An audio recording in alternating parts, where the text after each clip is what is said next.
Chanchal teachers training কলেজের পক্ষ থেকে সকলকে জানাই শুভেচ্ছা অভিনন্দন।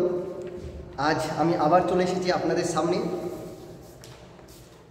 গতদিন আলোচনা করেছিলাম ফার্স্ট সেমিস্টারের যে থিওরিক্যাল এক্সাম নিয়ে, কিন্তু এক্সটার্নাল অর্থাৎ প্র্যাকটিক্যাল নিয়ে কিন্তু আলোচনা করিনি। আজকে একটু শুরু করব এবং সেই সঙ্গে কোশ্চেন টাইপ নিয়েও আলোচনা করব। কিন্তু তাই আপনারা অবশ্যই থাকবেন শেষ পর্যন্ত, আর অবশ্যই চ্যানেলটাকে সাবস্ক্রাইব করবেন, শেয়ার করবেন, লাইক করবেন।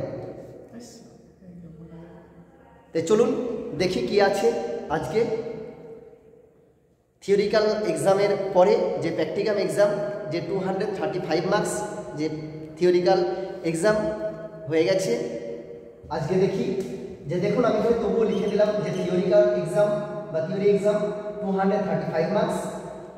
দেখুন যে প্র্যাকটিক্যাল, এই যে এই প্র্যাকটিক্যালের এই নাম্বারটা দেখুন এখানে কি আছে, দেখুন এক্সটার্নাল। এক্সটার্নাল এখন কোশ্চেন হতে পারে এক্সটার্নাল কি, দেখুন যে কি করে ইউনিভার্সিটি যে বাইরে থেকে অর্থাৎ আপনার কলেজ থেকে নয়, বাইরের কলেজ থেকে অর্থাৎ বহির্দেশীয় যে কলেজ, সেই কলেজ থেকে একজন স্যার সিলেক্ট করেন এবং সেই স্যারকে পাঠান। উনি কি করেন, এত আপনাদের যে প্র্যাকটিক্যাল, সেই প্র্যাকটিক্যালের এক্সাম নেন মৌখিকভাবে, অর্থাৎ ওরাল যে প্র্যাকটিক্যাল এক্সাম। আর কি আছে, এটা ইন্টারনাল, অর্থাৎ আপনার যে কলেজে যে স্যার ম্যাম থাকবেন, সেই স্যার ম্যামেরা কি করবেন না, তো এই নাম্বারটা ওদের হাতে থাকে। অর্থাৎ যে দেখুন যে এক্সটার্নাল কত নম্বরে নিচ্ছে এক্সাম, 105, ইন্টারনাল দেখুন 70 মার্কস। তাহলে একটু আমরা যদি দেখে নিই তাহলে এখানে কত হচ্ছে, যেহেতু 500 বোঝাতে বলেছি অর্থাৎ 500 মার্কসের এক্সাম বলেছি ফার্স্ট সেমিস্টারে। তাহলে দেখুন যে 5 5 10 এখানে যদি 0 করে দিই তাহলে হাত হচ্ছে 1, তাহলে 3 7 10 আর আগে 11, তাই তো? তাহলে 11 1 হাত থেকে 1, তাহলে 2 আর 3 4, 410। তাহলে কত, এখনো 90 কিন্তু বাকি থাকলো। তাহলে এখন আমাদেরকে ধরেই নিতে হতে পারে তাহলে 90 কি তাহলে অ্যাসাইনমেন্টের জন্য, তাহলে অ্যাসাইনমেন্টের জন্য, হ্যাঁ 90 অ্যাসাইনমেন্টের জন্য। তাহলে আমরা একটু দেখে নিই যে এখন আপনাদের মানে কোশ্চেন করতে পারি যে স্যার অ্যাসাইনমেন্ট আবার কি জিনিস।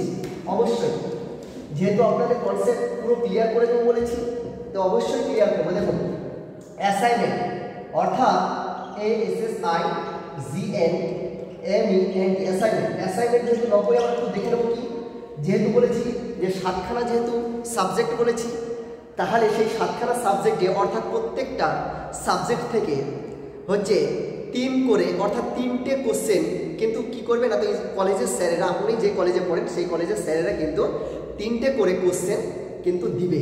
আপনাকে কিন্তু সেই অ্যান্সারগুলো করতে হবে, করে কিন্তু প্র্যাকটিক্যামের দিন হচ্ছে জমা করতে হবে কলেজে এসে, ঠিক আছে?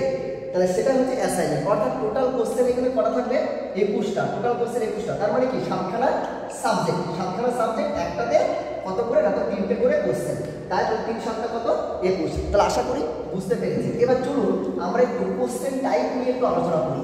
অবশ্যই এগুলোই হচ্ছে মেন, বিএড করতে গেলে এগুলো আপনাদেরকে কমপক্ষে ভালো করে জানতে হবে, একটা কনসেপ্ট একটা রাখতে হবে, নাহলে কিন্তু এগুলো সম্ভব নয়। তো চলুন দেখি।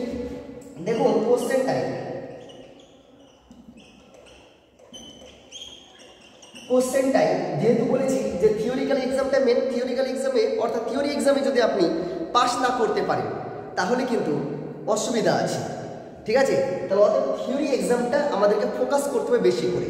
দেখুন তো থিওরি এক্সামটা কি হচ্ছে, কোশ্চেন টাইপটা আমরা একটু দেখে নেব। যে দেখুন 3টে গ্রুপে কোশ্চেন হয়, কটা গ্রুপে হয়, 3টে গ্রুপে, 3টে গ্রুপে কোশ্চেন হবে। তাহলে মনে করুন আগেই বলেছি যে একটা সাবজেক্ট অর্থাৎ যে একটা সাবজেক্ট কোর্সের যে দুটো হাফ থাকছে, সেই দুটো হাফে প্রথম যে হাফ বা সেকেন্ড হাফ, অর্থাৎ প্রথম হাফে যে 35 মার্কস, এই 35 মার্কসের কোশ্চেন প্যাটার্নটা একটু দেখে নিন।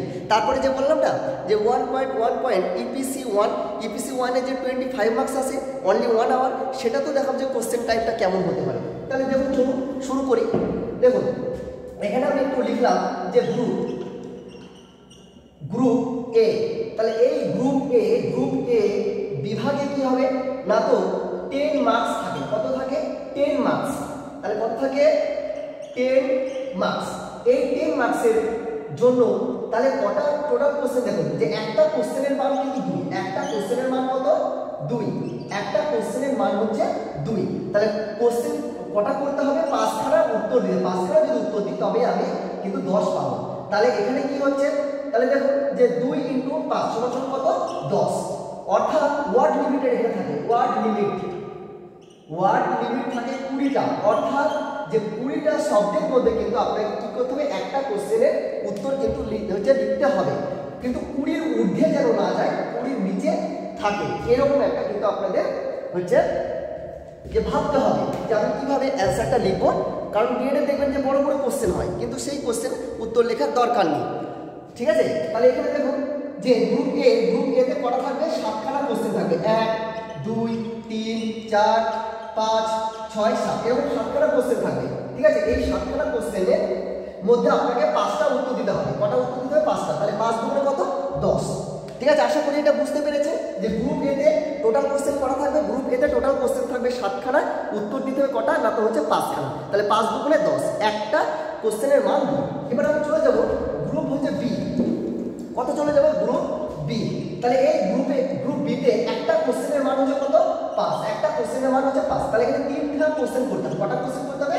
3টে। অনলি 3 কোশ্চেন উত্তর দিতে হবে, আর একটা কোশ্চেনের মান 5। তাহলে এখানে দেখুন যেখানে কটা টোটাল কোশ্চেন থাকবে, এখানে 5খানা থাকবে। 1 2 3 4 5। তাহলে 5খানা টোটাল কোশ্চেন থাকবে গ্রুপ বিতে কটা টোটাল কোশ্চেন থাকবে? 5টা কোশ্চেন। তাহলে আপনাকে কটা উত্তর দিতে হবে?